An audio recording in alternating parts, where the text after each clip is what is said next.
this one, for the optimal value, you all figure out it wrongly, then your B inverse will be wrong as well. Once your B inverse is wrong, then whenever you conduct the sensitivity analysis that you're going to learn it later, then the sensitivity analysis part will be wrong as well. So to obtain the correct optimal value is very important because it is a linkage. Okay. So this is the way we determine the B inverse here. Then after that, what you all can see from here is that optimal dual value equals to original objective coefficient for x2 and also x1 multiplied with the optimal inverse. So what is that here? What is C2 and also C1? Here, from here, we know that our y1 value equals to 29 over 5. Our y2 value equals to negative 2 over 5. So this is the way we come up with this y1, y2 value for the dual model without using the big M, two-phase or simplex method to solve for the dual model. This way we call it as a sensitivity analysis because we utilize the B inverse from the optimal value. If the question wants you to use the sensitivity analysis way to figure out the y1 and y2, then you have to involve this type of calculation. If you are using the big M or two-phase or simplex method to solve for the dual model, even though your y1, y2 equals to 29 over 5 and also negative 2 over 5 respectively, you will still get the 0 mark because you didn't follow the instruction. Okay? So right now, we are curious on how we set for this C2 and C1. Where is the hints here? C2 and C1. C2 is stand for the coefficient for decision variable x2. C1 is stand for the coefficient for variable x1. So how we determine the sequence here? C2 and C1. Then we have to observe the optimal value. x2 comes first. That's why C2. x1 follow later. That's why C1. This is the way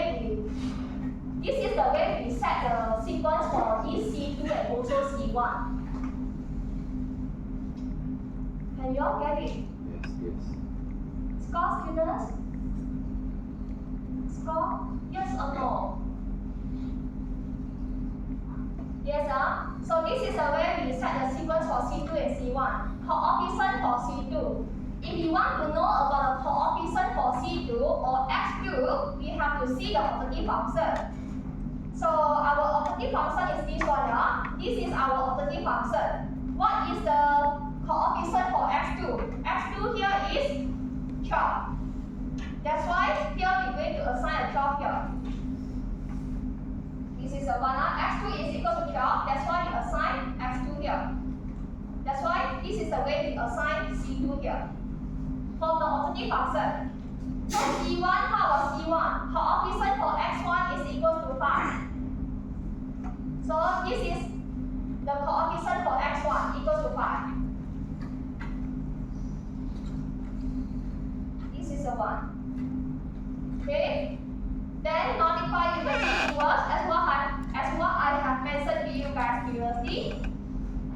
You can identify the B inverse from the column of not involving the main decision variable. For this question, we have 3 main decision variables, x1, x2, and also x3. So your B inverse cannot come from all these 3 columns. So that's why your B inverse has to come from here. Then after that, you multiply with the coefficient, then you will get the y1 and y2 value. Another way of doing that is that you can solve for this dual model. You can solve for this dual model, then you will still get the y1 is equal to 29 over 5, your y2 is equal to negative 2 over 5. You can solve it by using the big M or two-phase because it involves the sign of greater and equal. So you have to read the question very carefully. If you are asked to use the sensitivity analysis way, then you have to stick to this way. Okay? Then after that, once I find out y1 and also the y2 value, I'm going to substitute into the dual model objective function. So what is my dual model objective function? 10y1 plus 8y2. So I just have to substitute the value of y1 by 2 value, then I can find the answer for the W here. W equals to 10 multiplied with y1 plus 8 multiplied with y2. Then my W here is equals to 274 over 5.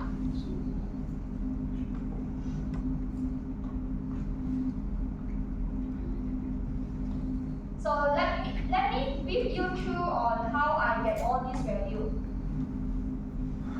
By using the information of B inverse. So as you can see from here, x1 column in optimal iteration, x1 column in optimal iteration, it means that these two, 0 and 1, this is a 1. x1 column in optimal iteration, this is a 1, yeah? This is a 1. x1 column value is equals to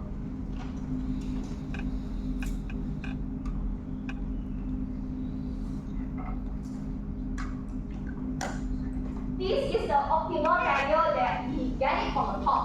Previously, I used the big N method to solve for the final model, and then I get this optimal value.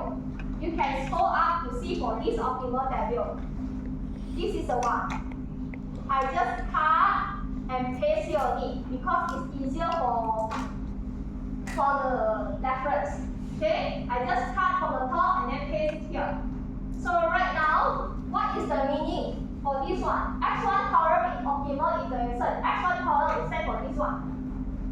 Let's say right now, I just give you this table.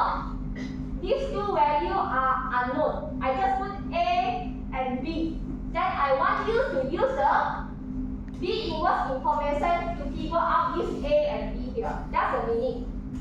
Okay? Assume that all these two values are unknown, A and B. So how to figure out A and B by using this method? So to find out A and B is equal to, you have to take the B inverse, multiply with the original x1 column. So what is the original x1 column here? Original x1 column, you have to refer to the final model. What is the coefficient for x1? 1 and 2. 1 and 2. That's why you plug in here 1 and 2. You do some multiplication, then you will get 0, 1. So your A is equal to 0, then your B is equal to 1. Is that clear? Yes, sir? So this is the way to figure it out. So we look for the second one here. Second one is x2 column. x2 column. Right now, assume that we have this one C and this one B. C, B. I want you guys to find out the value C and B by using sensitivity analysis method or by utilizing the information from the B inverse. So how to find a C and B here? To find a C and B, again, we have to use the B inverse multiply with the original x2 column.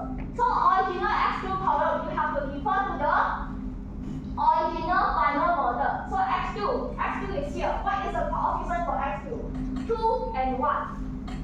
So B inverse multiply with 2 and 1, then you will get 1 and 0.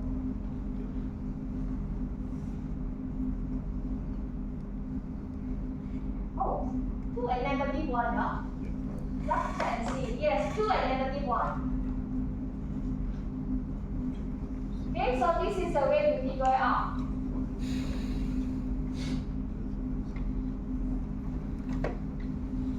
So how about for these two? Whatever that we discussed so far only involve the constraint rho 1 and rho 2. We never involve the negative z rho. Negative z rho is related to the objective function. So the way to determine the value in the z rho or negative z rho will be slightly different. To determine the objective function value for the z rho or negative z rho, you have to use the information from a dual model. So, for example, how to find this value? Let's say I'm going to link this one as f, this value as f. So how to find this value f here? To find for this value, then I have to use the dual model. So I scroll out for my dual model. This is my dual model. This is my dual model based on this final model.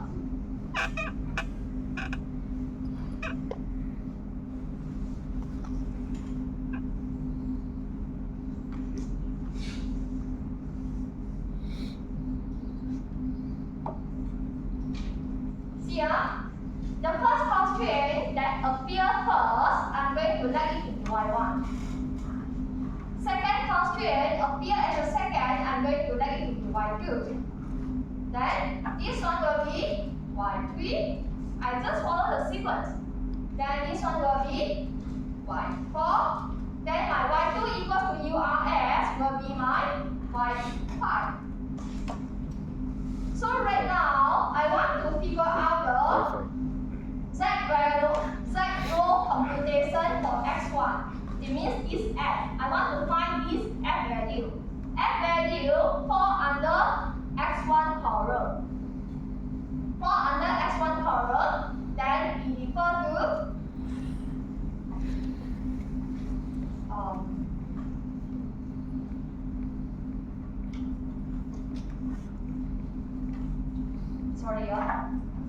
instead of limit as y, we put it as x.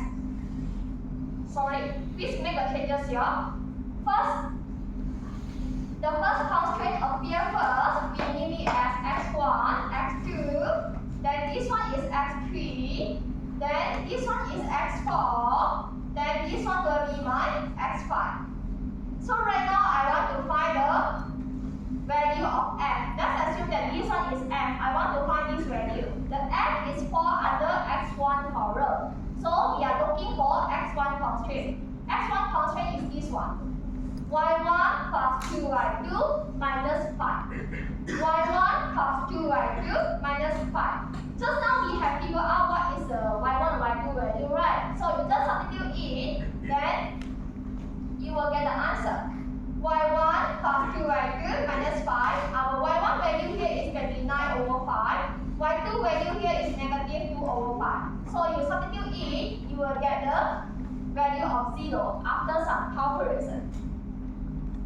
So the value of f here is equal to 0. So let's see how to get this value, the x3. Let's see how to get this value.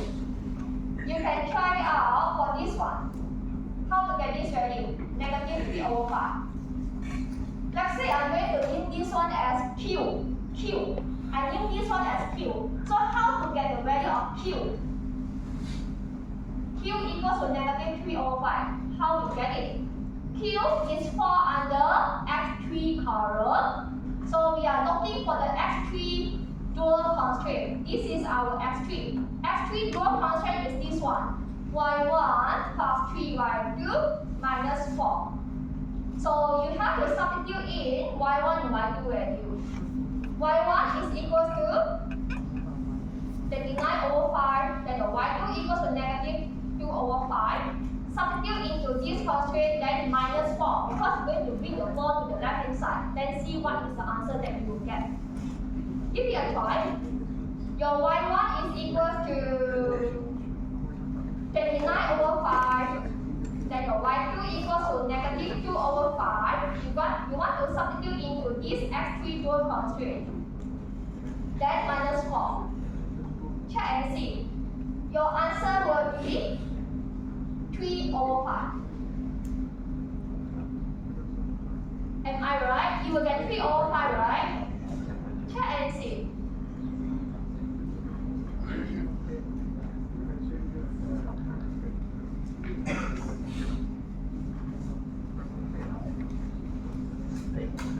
Okay. 50 20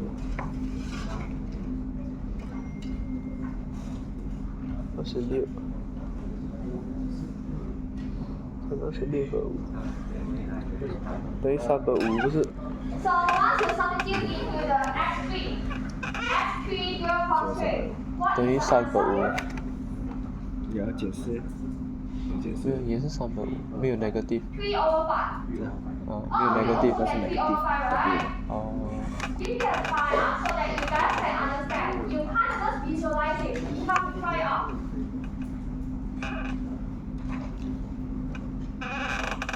So 3 over 5.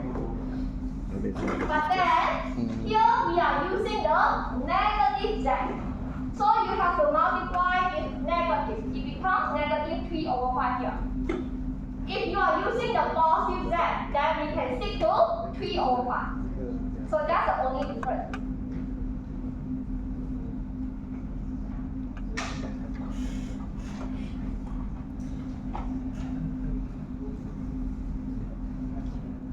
Get it?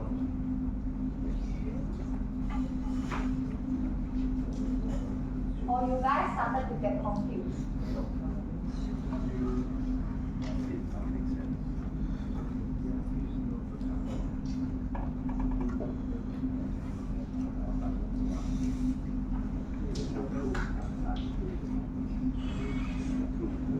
So same thing for this side, you all can go back and try out.